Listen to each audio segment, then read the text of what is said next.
Abra sua Bíblia em Hebreus, no capítulo 12. Hebreus, no capítulo 12. Eu vou ler apenas 2 versos e extrair desses 2 versos a nossa meditação de hoje, que Deus colocou no meu coração, no momento em que eu estava acompanhando uma família em crise. E, obviamente, nós, os pastores, quando estamos acompanhando pessoas e ajudando as pessoas a vencerem os seus problemas, fazemos uso da palavra de Deus, e por vezes, enquanto nós estamos ensinando a palavra de Deus e aconselhando a palavra de Deus, Deus está falando conosco e nos abençoando também por intermédio da sua palavra. E esse texto foi muito forte, veio à minha mente num desses momentos, quero compartilhar com os irmãos. Hebreus 12, versos 14 e 15.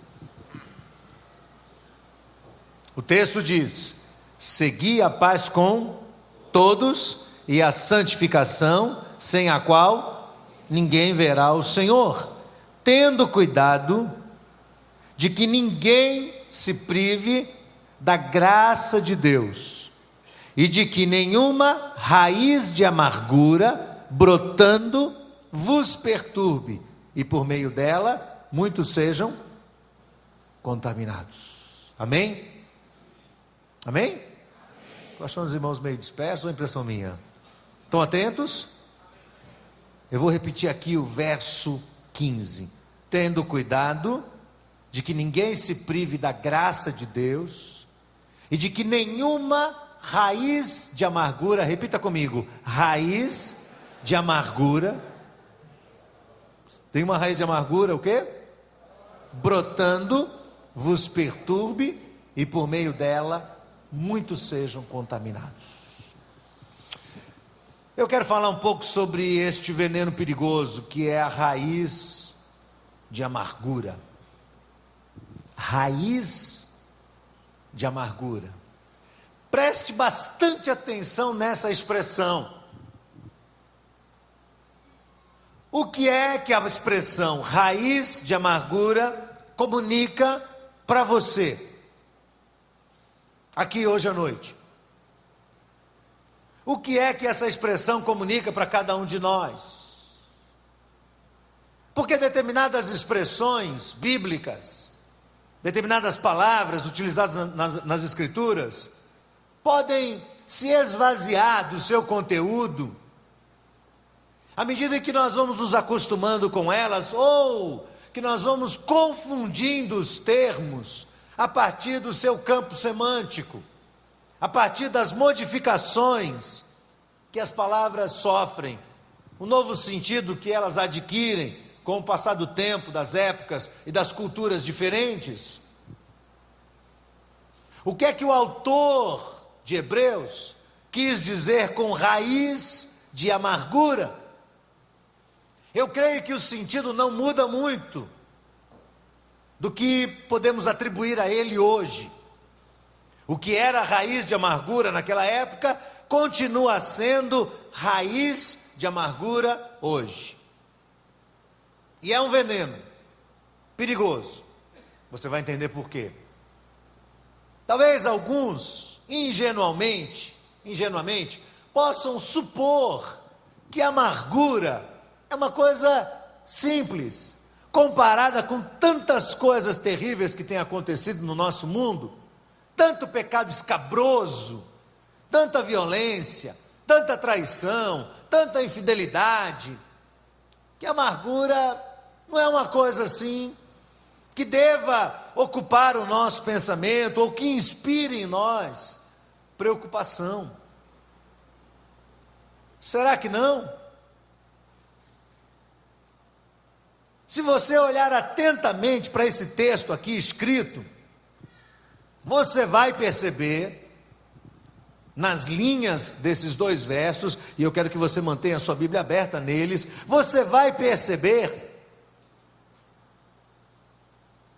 que a amargura nos é apresentada por Deus como uma espécie de arma letal. Uma arma que gera morte, que gera destruição. Observe comigo, atentamente, o seu poder destruidor. O verso 15 diz que ela brota. A raiz de amargura brota, cresce. Ela não é estática.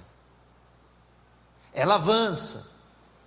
Ela não se contenta em permanecer pequenininha, ali instalada, como se fosse um mal imperceptível. Às vezes ela é imperceptível, mas é um mal, e não é estática. Amargura é alguma coisa que vai crescendo cada vez mais. No momento em que ela se instala num coração, ela começa a avançar de uma forma insidiosa, embora às vezes silenciosa, mas ela vai avançando. Todos sabemos que raiz é o pequeno condutor dos nutrientes da terra que alimentam uma planta e a fazem crescer. Mas não são só plantas que têm raízes.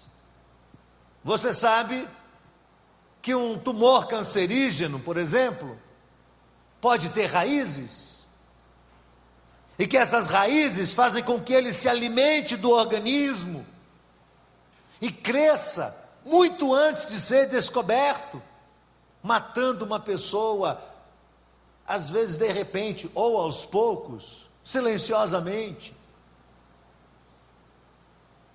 Então, num primeiro momento, entenda no seu coração que a amargura não é algo estático. Por menor que ela seja, ela começa a crescer. Ela avança. Ela é dinâmica. Ela vai avançar.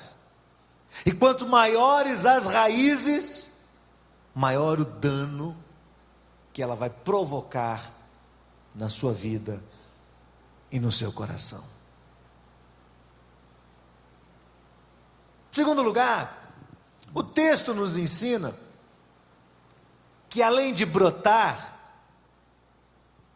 ela nos causa um mal no coração, uma perturbação interior. A alma fica atribulada, a alma fica perturbada. Amargura é alguma coisa que tira a sua paz, antes de tirar dos outros. Ela tira a sua paz. Amargura gera conflitos. Amargura potencializa conflitos que são gerados. E faz com que um pequeno desentendimento, ou uma simples divergência de opinião, de repente, se transforme numa guerra dentro de casa, no meio de uma família, no meio de uma comunidade, numa roda de amigos,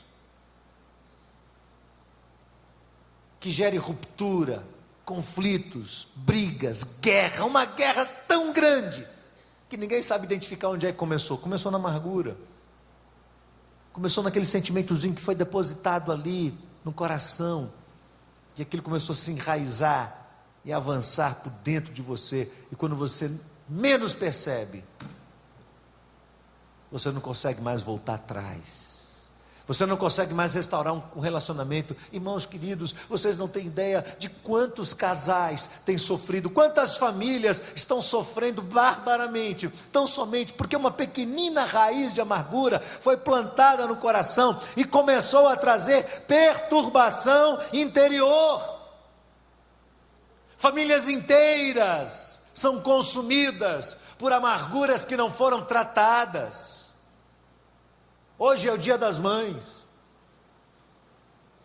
e eu não vou errar em dizer que existem muitas mães que bebem o cálice amargo da relação estabelecida entre elas e os seus filhos no decorrer de anos, relações essas que foram guiadas, gerenciadas por amarguras, e que resultam hoje num distanciamento. Às vezes, a culpa é dos filhos. filhos que não conseguem compreender as suas mães, filhos que não têm sensibilidade suficiente para perceber as necessidades delas, para entendê-las, para amá-las, para aceitá-las como elas são e, sobretudo, para cooperar com elas. Aliás, tem uma coisa que deixa mães amarguradas, é a falta de cooperação. E muitas vão acumulando isso dentro do coração e guardam lá dentro. E a culpa é dos filhos. Mas outras vezes a culpa não é dos filhos. Outras vezes a culpa é da própria mãe, que se utiliza dessa nobre posição, dessa nobre atribuição que é a maternidade, para tentar manipular todos debaixo das suas asas, querendo que eles sejam o que ela quer que sejam, querendo que eles sejam que eles façam o que ela quer que eles façam. Ou então, essas mães criam dentro do coração uma expectativa de que num determinado momento elas vão ser reconhecidas tão extensamente, tão fartamente, e quando isso não acontece, elas se frustram e ficam magoadas. E o que é pior, ao invés de trazerem os filhos para perto, elas estão empurrando esses filhos cada vez mais para longe, e isso adoece essas mães por dentro. São raízes de amargura que geram perturbação na alma. Por causa da raiz de amargura, muitos casamentos estão fracassando. Muitos maridos não conseguem mais viver bem com suas esposas, e esposas não conseguem viver bem com seus maridos, por uma simples razão: a raiz de amargura, quando ela começa a brotar, ela quebra a comunicação do casal. Um dia desses, aconselhando um casal, eu perguntei para a esposa: qual foi a última vez que você sentou para ouvir seu marido? Ela disse: faz muito tempo. E perguntei para ele: e você? Ele disse: eu não consigo mais escutá-la. O que acontece? Quando ele faz um comentário, ela reage e fala alguma coisa, e quando ela começa a falar, o que ele faz? Fala por cima dela, e quando ele fala por cima dela, o que ela faz? Aumenta o tom de voz e fala por cima dele, e quando ela aumenta, ele grita com ela, e quando ele grita com ela grita com ele, e aí a coisa vai se avolumando. Quanto tempo! Eles não conseguem mais conversar, eles não conseguem ouvir a voz do outro por mais do que 1 minuto, e falam por cima, contrariando o que diz na palavra de Deus em Provérbios, capítulo 18, verso 13, o texto diz assim: responder antes de ouvir é estultícia e vergonha. Você sabe o que é estultícia?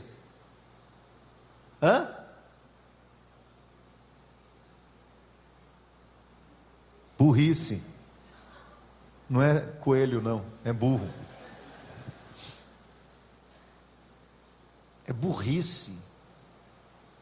A pessoa começa a falar, você já fala por cima, porque você já pressupõe que você sabe o que ela vai dizer, e você quer completar o raciocínio dela, quer apressar logo. O coração está amargo, está amargurado.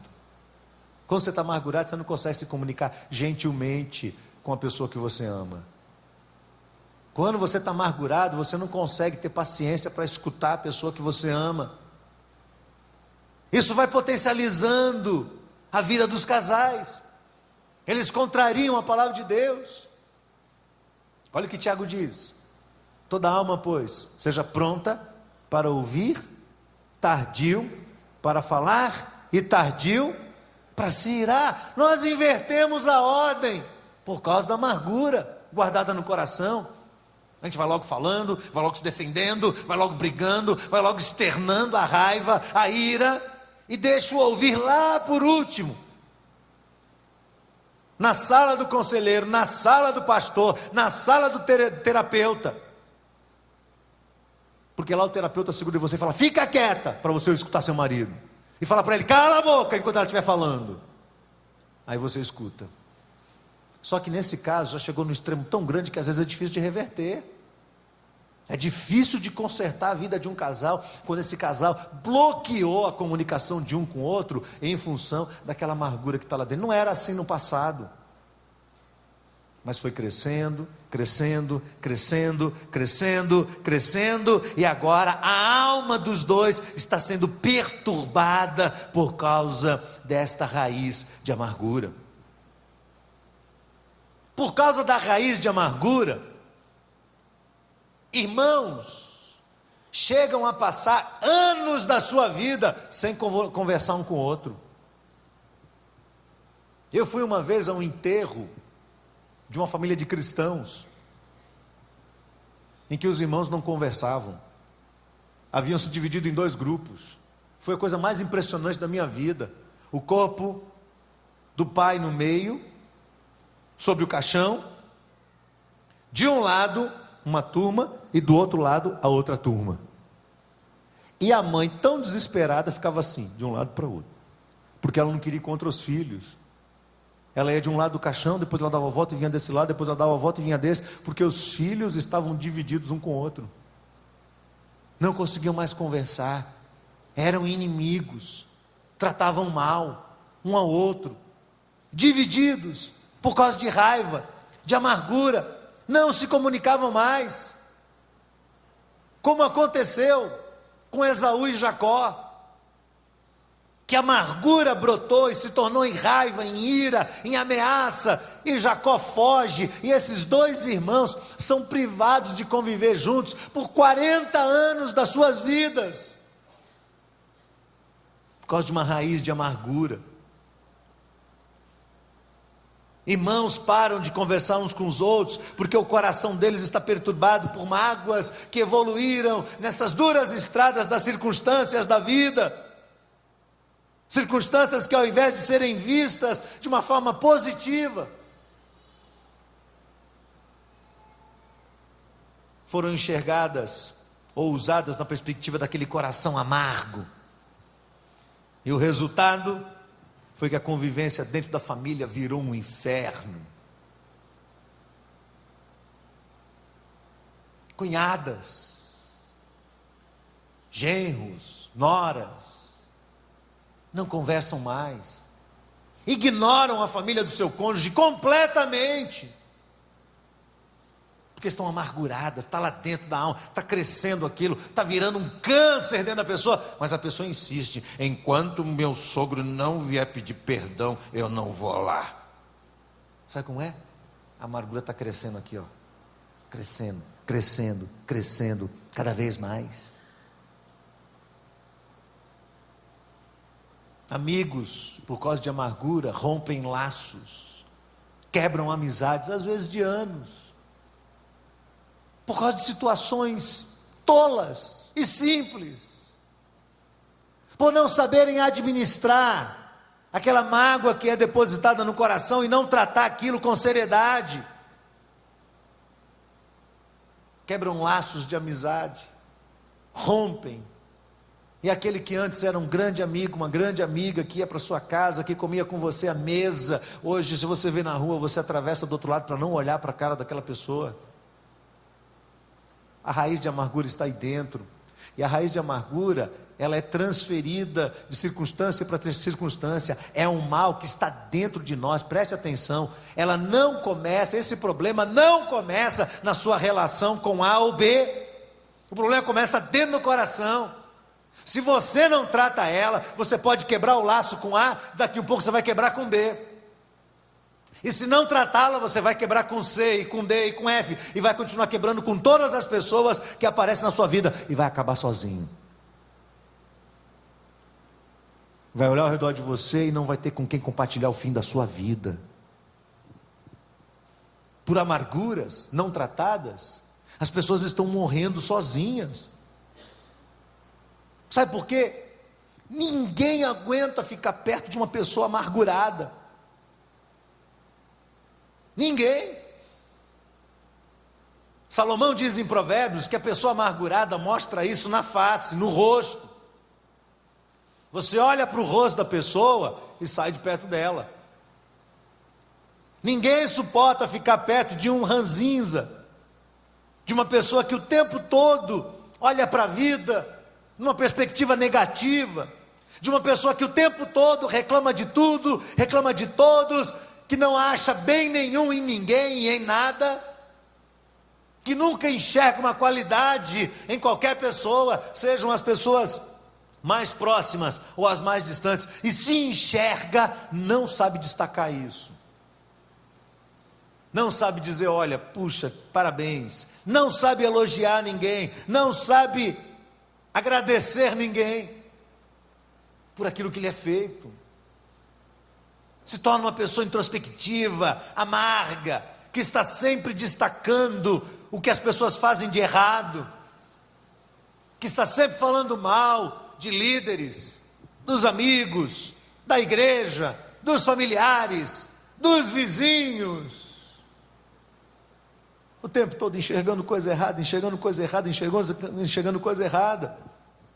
Pense numa pessoa totalmente amuada, o tempo todo falando mal dos outros, e que vez por outra se vê no meio de grandes confusões, cria confusão.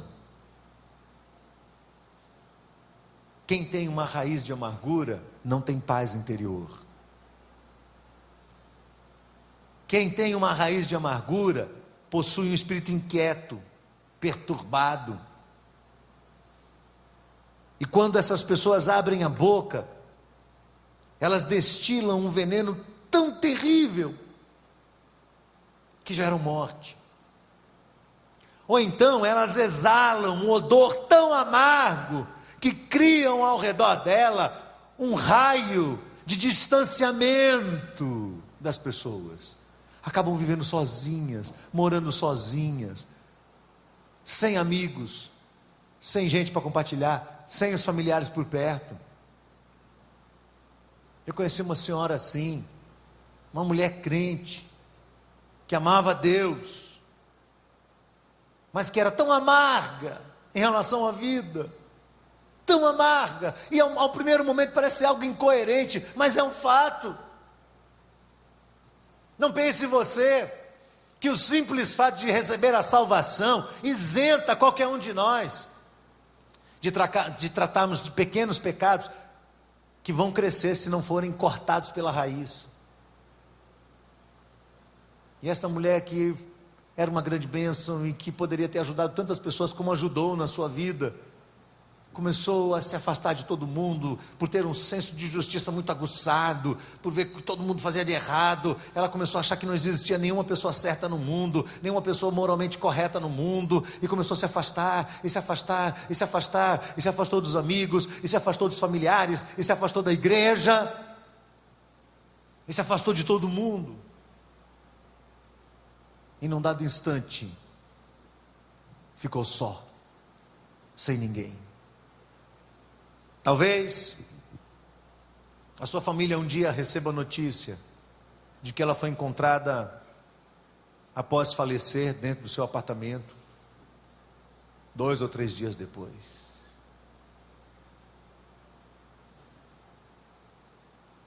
Tem pessoas que reclamam assim: eu não tenho amigos. Onde é que está o problema? Aonde está o problema? Nas pessoas? Ou será que é você mesmo que destila esta perturbação interior? Vá vendo. Amargura brota, cresce, traz perturbação interior, mas ela faz mais uma outra coisa que está aí no texto. O que ela faz? Brotando vos perturbe, e por meio dela muitos sejam contaminados. O que ela faz? Ela contamina os outros. Uma pessoa amargurada é perigosa em relação à reputação de quem quer que seja. Não caia na boca de uma pessoa amargurada. A pessoa amargurada faz com que as outras pessoas tenham impressões sobre outros, sem sequer conhecer os outros. porque ela comunica sentimentos e fatos que comprometem a reputação dos outros. Cá para nós, existem pessoas que você nunca conheceu, mas que você desenvolveu uma impressão sobre elas, somente por algum comentário, somente pela impressão de alguém que colocou isso sobre você. Você nem sabe quem é a pessoa, nunca viu, mas uma outra pessoa falou tão mal dela, tanto mal, tanto mal, tanto mal, que você fica com receio.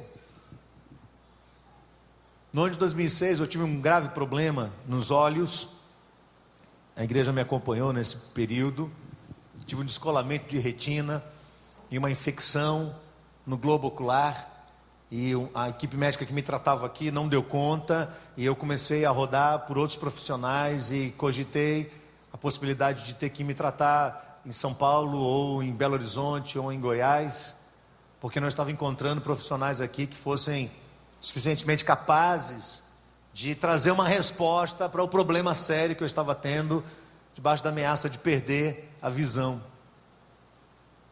E um amigo meu me indicou um profissional aqui em Salvador, e eu fui nesse médico, ele me examinou e disse: olha, essa não é minha especialidade, agora eu vou fazer uma indicação para você. Eu vou indicar para você a pessoa que, na minha percepção, é o cara mais arrogante, mais orgulhoso que você já conheceu na sua vida. Agora ele é um bom profissional. Você pode ir lá. E eu fui conhecer esse médico. Esse médico olhou a minha situação, falou: olha, a situação gravíssima, vamos ver o que a gente pode fazer, e cuidou de mim assim de uma maneira muito especial, com muita competência. Ele realmente recuperou minha visão, debaixo da graça de Deus.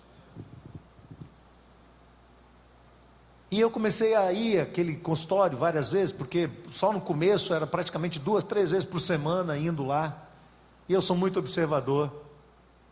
Fiquei observando como ele se relaciona com os pacientes, com os empregados da clínica, com o faxineiro, com o recepcionista. Fiquei observando a maneira como ele tratava as pessoas no telefone, e fiz uma grande descoberta. O médico que me indicou ele tinha toda a razão em dizer que ele era um excelente profissional, mas errou em dizer que era um camarada soberbo. Errou feio. Aliás, uma pessoa humilde, simples, com o coração aberto. Nós travamos uma amizade, conversamos várias vezes sobre o Evangelho. Mas as primeiras vezes que eu cheguei no consultório dele, eu cheguei assim. Sabe como é? Porque eu fui contaminado por uma raiz de amargura. Eu sei lá qual é o problema que esse médico teve com ele no passado. Eu não tenho nada a ver com isso, mas o cara começou a me contaminar. Você está percebendo como que a amargura é? A amargura, ela passa de um coração para o outro assim, ó. Vai passando de um coração para o outro, e sem que você perceba, você está comprometendo a reputação de um outro, e você está tirando conclusões e tendo impressões sobre os outros que você nem conhece, apenas que pelo que você recebeu. E cria um ambiente de divisão dentro da igreja, dentro do trabalho, aquelas fofocas no meio do departamento, sabe como é? Aquela coisa que fica assim, você começa a criar o seu gueto ali dentro do seu trabalho, porque tem um pessoal que é pró você e os que são contra você, e começa a gerar aquela guerra que você não sabe de onde veio. É uma raiz de amargura que nasceu no coração de alguém, em algum lugar. Como você pode ver, a amargura é uma coisa muito séria. Agora preste bastante atenção, porque eu não estou falando que uma pessoa amarga é um incrédulo, ou é uma pessoa má. Não. Eu estou falando de gente que conhece a Deus. A Bíblia mostra vários exemplos de homens e mulheres de Deus que num dado instante da sua vida se sentiram amargurados na sua alma. Sara, mulher de Abraão, o próprio Abraão, Ana, mulher de Eucana, Davi se sentiu amargurado. O apóstolo Paulo se sentiu amargurado quando ele foi abandonado.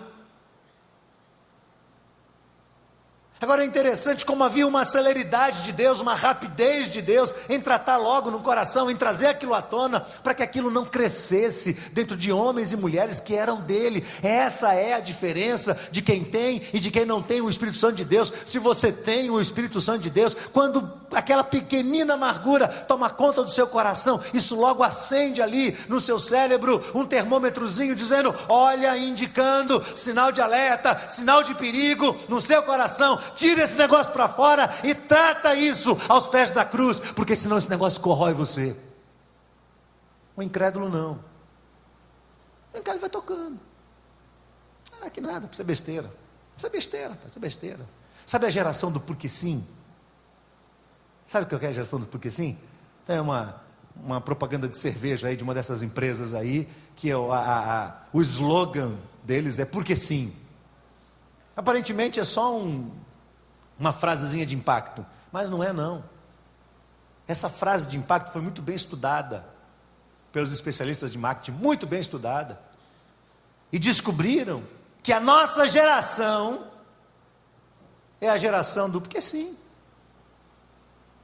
A geração que topa qualquer parada, que não tem que dar satisfação para ninguém, que faz o que é errado e acabou.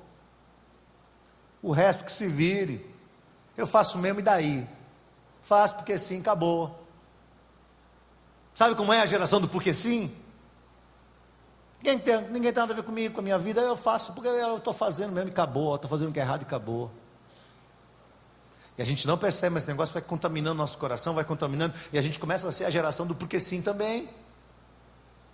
Então eu digo para você com toda a minha convicção: quem tem o Espírito Santo de Deus, ao primeiro sinal da aparição de uma raiz de amargura, o Espírito Santo de Deus já traz um alerta ao coração: cuidado, cuidado, sinal de perigo, pequena amargura dentro de você, grave sintoma de perigo na sua vida. Quem não tem o Espírito Santo de Deus não liga. Isso é isso mesmo, eu trato assim mesmo, acabou. Eu sou assim mesmo, acabou. É minha personalidade. Eu sou assim, acabou. Quem quiser que me aceite do jeito que eu sou. Eu sou a geração do porque sim. Eu não explico nada. Acabou, não quero saber. E as pessoas estão enfrentando isso.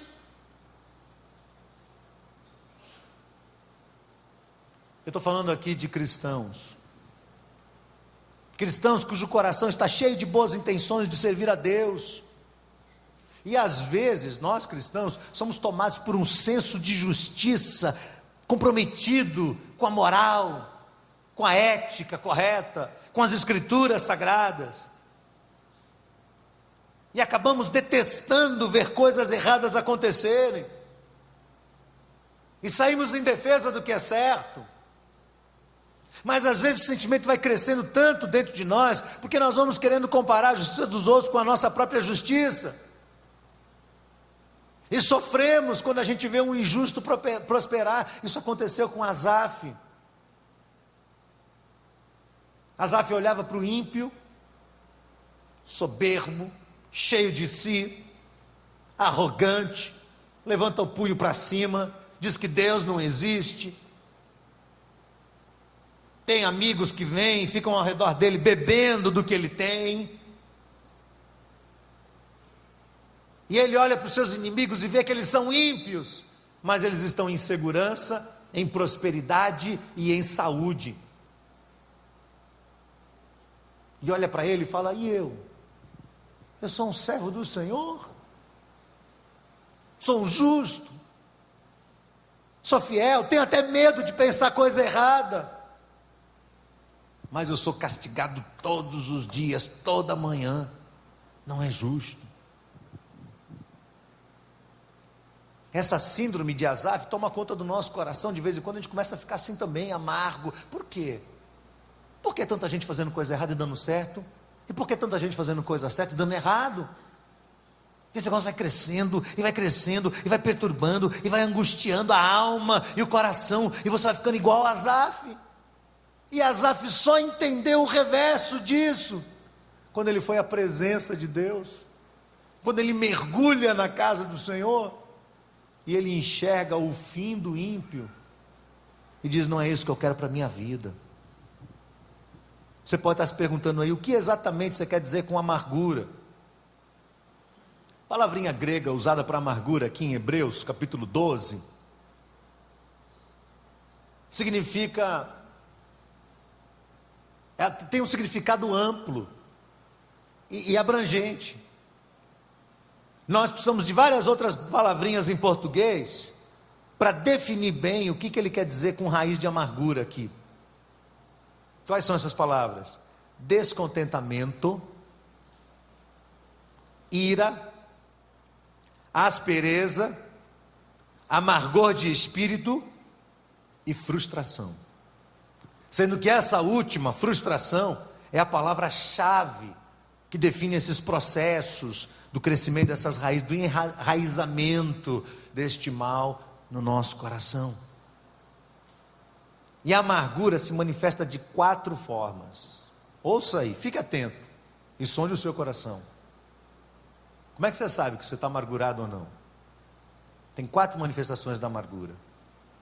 A primeira delas é a mágoa, é a tristeza magoada, é a ofensa. Eu fui ofendido. Sabe como é? Me ofenderam.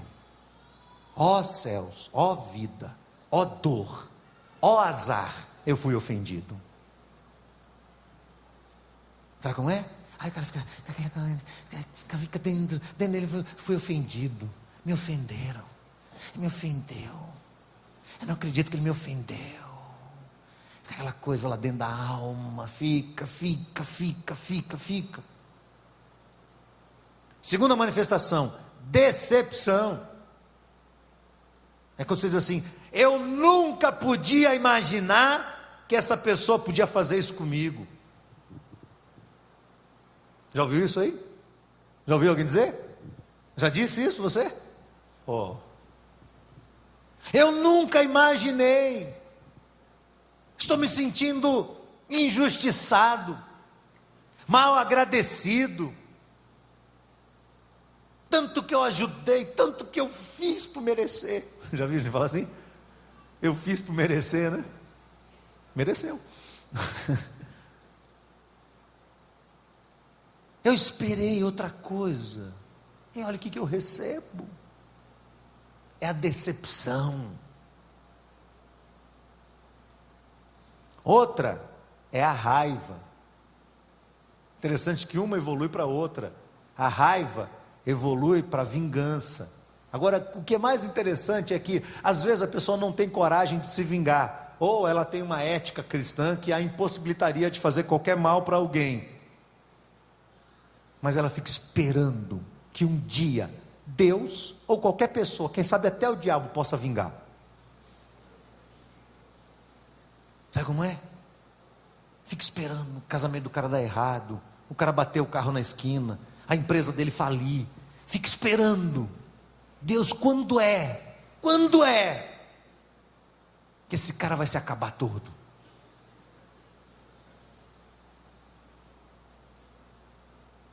Vingança. E a vingança vem da ira, vem da raiva, que está lá dentro do coração. É uma coisa que está evoluindo dentro de você. Então a primeira é a mágoa, a segunda é a decepção, a terceira é a raiva, e a quarta, talvez uma das piores, é a ironia. Você se torna indiferente com a pessoa, então você começa a tratar ela de uma forma irônica. O que é a ironia? É uma forma de olhar a pessoa de cima para baixo, dizer assim: ó, o que vem de baixo não me atinge. Sabe como é? Você começa a olhar para a pessoa assim distante e tal, e quando você comunica com ela, comunica sempre na base da gozação, sempre jocosamente, sempre utilizando o que Paulo diz lá em Efésios, né, as chocarrices, né, que é quando você faz aquela brincadeirinha, que sempre denigra a pessoa, ao ponto de quando você fala sobre a pessoa, e a pessoa entra no ambiente, todo mundo olha para ela e cai na risada. Por que está todo mundo rindo de mim? Não, nada não. Porque a gente está tratando essa pessoa com ironia.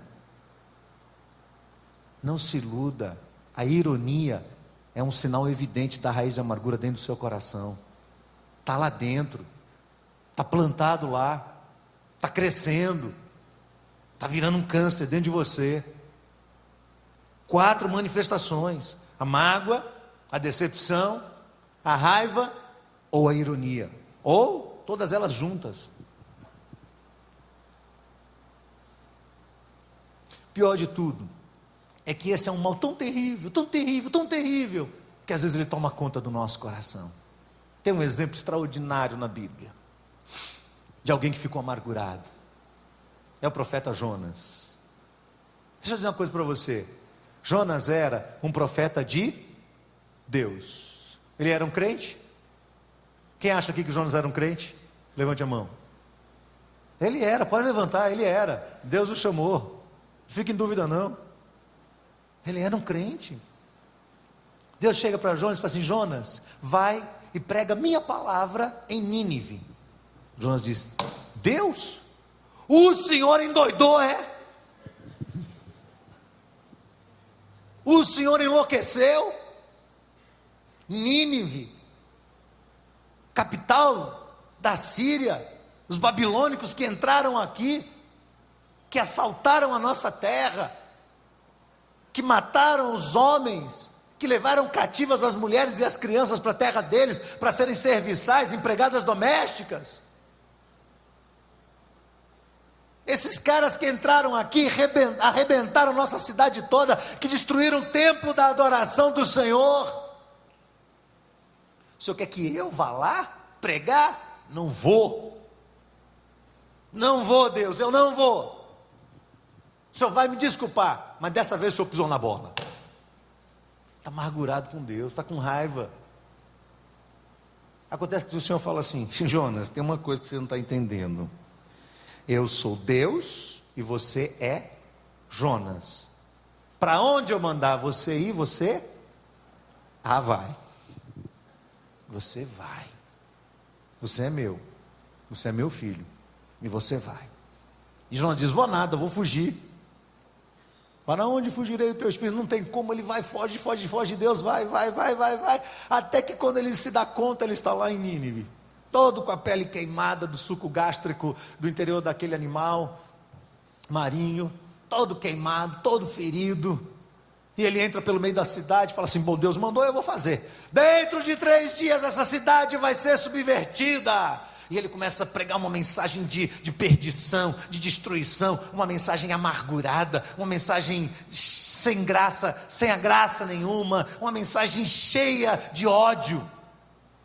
Ele atravessa a cidade gritando que nem um louco. E a cidade toda olha para ele e fala assim: uau, a mensagem dele faz sentido. E o povo se converte, do menor ao maior, do rei ao menor súdito, todo mundo se converte. Há uma revolução espiritual, e Deus abençoa aquele lugar.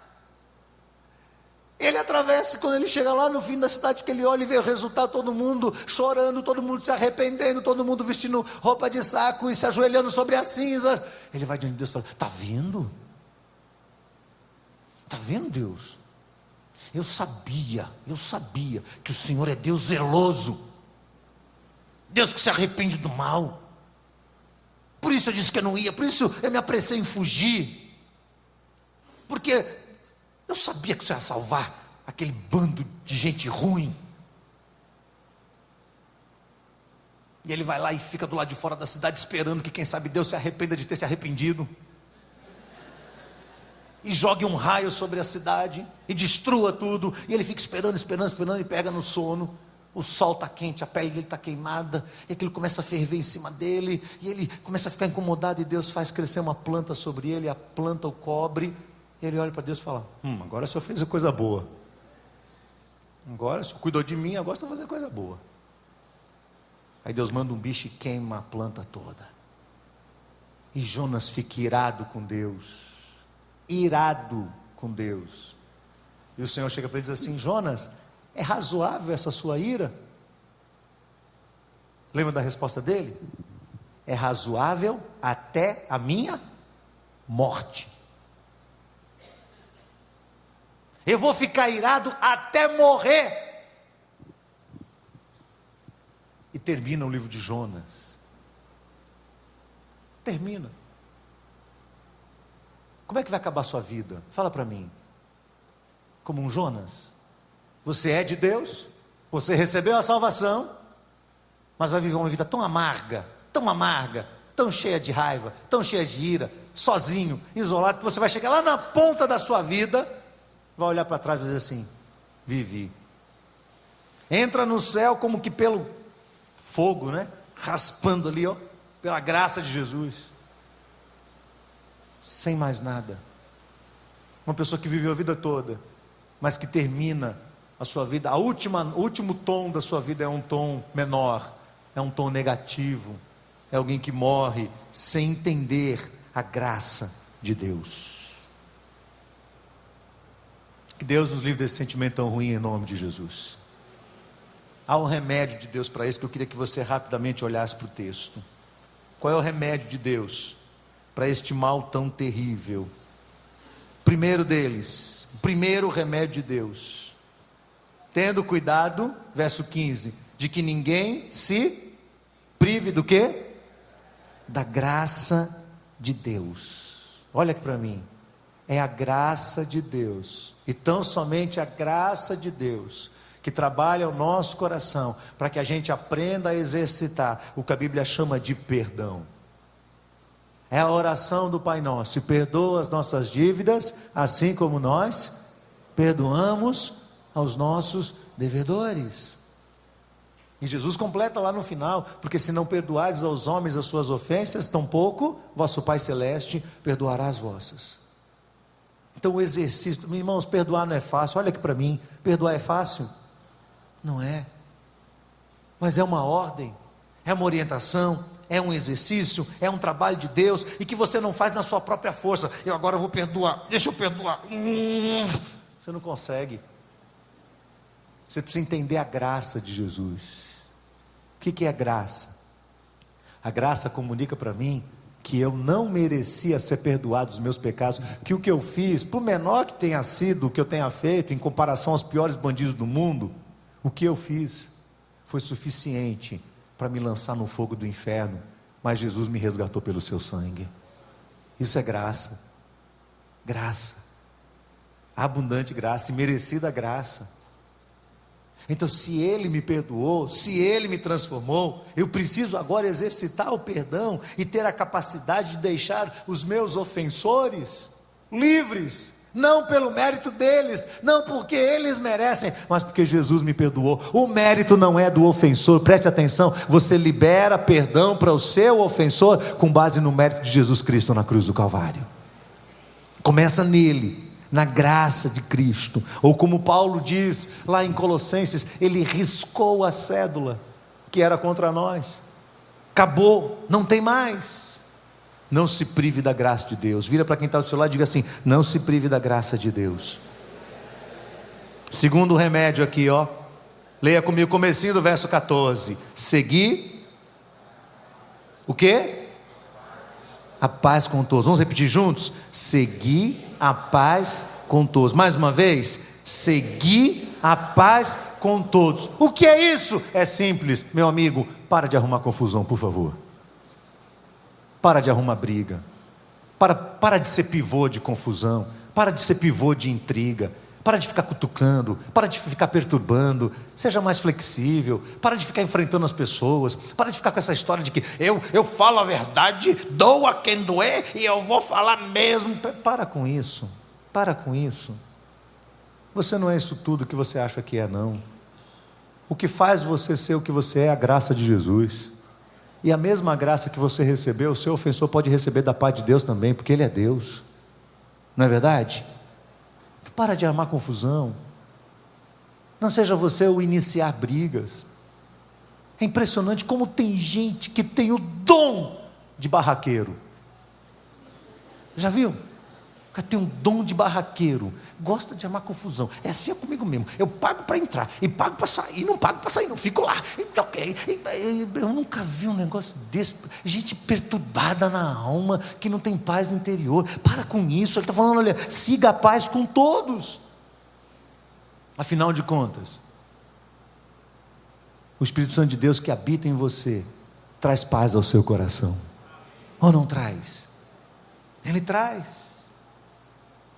E terceiro e último, decida dentro de você não ser um instrumento de propagação, de disseminação deste pecado tão terrível que é a raiz de amargura. Resolva isso, diga: eu não vou ser. Sabe, foi interessante, quando eu vi o coro cantar essa última música, falando que todas as coisas convergem para a cruz de Jesus, eu falei: meu Deus, é isso mesmo, é claro que é isso. Você pode imaginar a cena, Jesus castigado, ferido, estava destinado a isso, mas Jesus foi muito mais machucado do que precisava. Machucaram Jesus com requintes de crueldade inomináveis, terríveis. O que fizeram com Jesus era desnecessário. Eles podiam ter matado ele ali na hora, cortado ele, furado e pronto. Não, eles foram seguindo aquele ritual de massacre, e foram matando aos poucos, ferindo, machucando, até que o cravaram na cruz. E Jesus da cruz olha para aquela multidão, e você pode imaginar a extensão, o número de pessoas presentes ali no Calvário naquele momento, e Jesus está no lugar mais alto, e ele olha a multidão de cima para baixo, até onde os seus olhos podem alcançar, e pode ter certeza, Jesus não estava vendo só aquela multidão, ele não estava vendo só aquelas pessoas que lá estavam, eu estava lá e você estava lá também. E ele olhou para nós assim, aonde os seus olhos soberanos poderiam alcançar?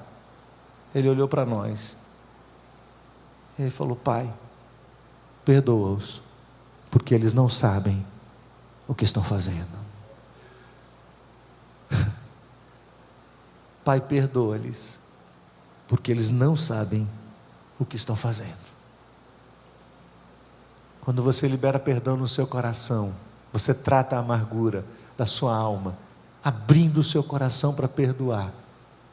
Sabe o que você faz? Você atrai a vida de Deus para dentro de você. Porque a amargura é um veneno que você toma, esperando que o seu ofensor morra. Só que a amargura não mata ele. Quem que ela mata? Você. Mas quando você vai aos pés da cruz, e você lembra da palavra de Jesus, e você lembra do sacrifício de Cristo por você, aí você tem toda a motivação do mundo para dizer: Senhor, não é nada disso, eu não sou palmatória do mundo, eu não sou justiceiro de nada, eu sou igual a qualquer outra pessoa, sobre mim repousa a tua graça, eu quero aprender diante do Senhor, o meu coração está livre de toda e qualquer raiz de amargura. Pronto. Se for necessário ir lá e buscar e pedir perdão e me humilhar, eu vou fazer isso, não vou ter dificuldade nenhuma. Sabe por quê? Porque o Espírito Santo de Deus tratou aqui antes, e quando o Espírito trata antes, você não tem medo de ir depois lá pedir perdão.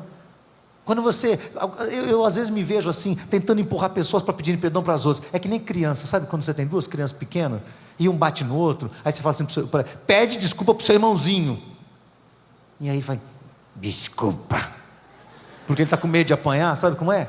De vez em quando eu me vejo assim com adultos, crentes. Você vai, e o cara fica: não vou, não entendeu ainda. Sabe o que é? O Espírito Santo de Deus não está lá dentro ainda, falando assim: filho, é a minha graça te basta, minha graça te basta. Baixe sua cabeça, por favor, feche seus olhos.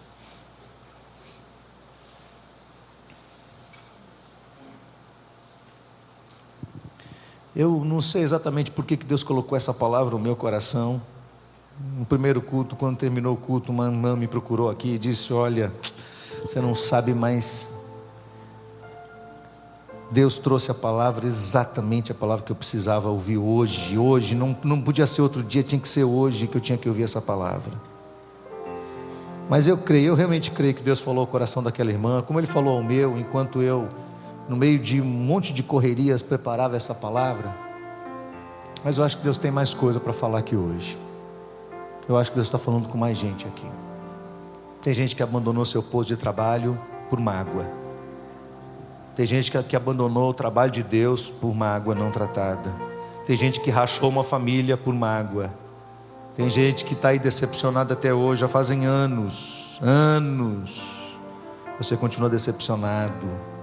Tem gente irônica aqui, que está tratando os outros com indiferença, com ironia, sempre na base da jocosidade, das piadinhas, tentando diminuir a imagem de outra pessoa, que isso é um pecado contra Deus. Você sabe, o Espírito Santo de Deus está falando com você. Eu queria pedir para você nesse momento, se você entendeu o que Deus falou ao seu coração, e você gostaria de colocar o seu coração diante de Deus, e de confessar a Ele um pecado, e tratar isso, dizer: Deus, trata isso do meu coração, não deixa em nome de Jesus, essa raiz crescer dentro de mim. Eu queria que você ficasse de pé onde você está. Eu quero orar junto com você. Eu não sei o que é que Deus vai tratar na sua vida, com quem, não sei se você tem que procurar alguém ou não. Eu sei que Deus está falando conosco, e que a gente precisa dar uma resposta ao Senhor. E eu sempre gosto de pedir que as pessoas fiquem de pé, porque é uma resposta que você está dando para Deus, não é para mim, é para Deus, primariamente para Deus, para que você saia desse lugar em paz,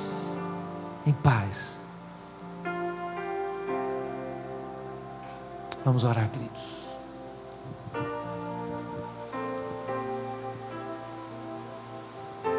Senhor,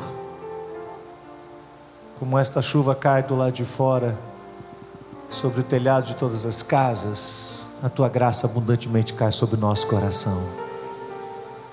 Como é bom ouvir Tua voz, como é bom ouvir Tua palavra, Senhor, falando conosco, corrigindo, nos levando em profundidade ao nosso próprio coração e nos ajudando a discernir o que há dentro de nós que é incompatível com a graça de Jesus, com o evangelho do reino, e tratando estas coisas para que a nossa vida neste mundo glorifique o Teu nome, Senhor.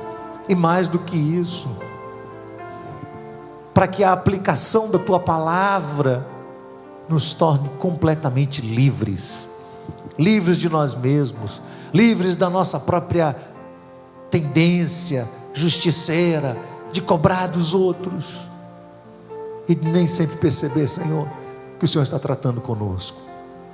Olha para o nosso coração nesta noite, Senhor, em nome de Jesus. Leva-nos novamente à cruz de Cristo. Leva-nos novamente àquele momento tão especial, divisor de águas no meio da nossa sociedade, em que a Tua graça foi abundantemente derramada sobre toda a humanidade. Isso incluiu cada um de nós. E o Senhor misericordiosamente olhou para cada um de nós, e olhou para o Pai e pediu ao Pai que Deus nos perdoasse, porque nós não sabíamos o que estávamos fazendo, Senhor. Deus, em nome de Jesus, trata no nosso coração e tira de nós toda e qualquer pequena raiz de amargura, Senhor, para que esse negócio não cresça no nosso coração e estrague a nossa vida e nos destrua por dentro, e nós venhamos a perder a perspectiva da Tua graça, de algo infinitamente melhor que o Senhor quer fazer na nossa vida, para que a gente não chegue ao fim da nossa história neste mundo olhando para trás como Jonas, numa perspectiva tão negativa da vida, crente do Senhor, mas perdendo a grande oportunidade de brilhar como o sol no meio da impiedade, Senhor, e de exaltar o Teu nome no meio de uma geração corrompida como a nossa. Abençoa o Teu povo nesta noite, Senhor. Nos ajuda, em nome de Jesus, nos ajuda. Cada um dos irmãos que se colocou de pé neste momento, cada um que está aqui colocando algo diante do Senhor, Senhor, dá-nos força em nome de Jesus, para corrigir o que tem que ser corrigido, para nos vermos completamente livres, porque a Tua palavra diz que se conhecemos o Filho, verdadeiramente seremos livres. Então abençoa o Teu povo nesta noite em nome de Jesus.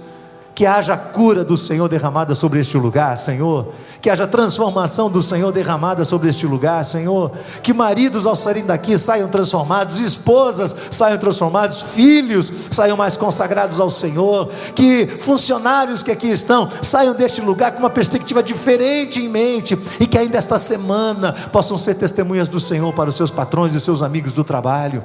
Senhor, que algo extraordinário do Senhor aconteça no nosso meio. Nós cremos nisso, Senhor, cremos na Tua palavra, por isso pregamos, por isso insistimos, porque a Tua palavra é como uma espada que vai penetrando o nosso coração, vai trazer um discernimento para a nossa alma, mas ela também é como um bálsamo do céu que vem e que é depois derramado sobre as feridas e que traz cura no meio do Teu povo, Senhor.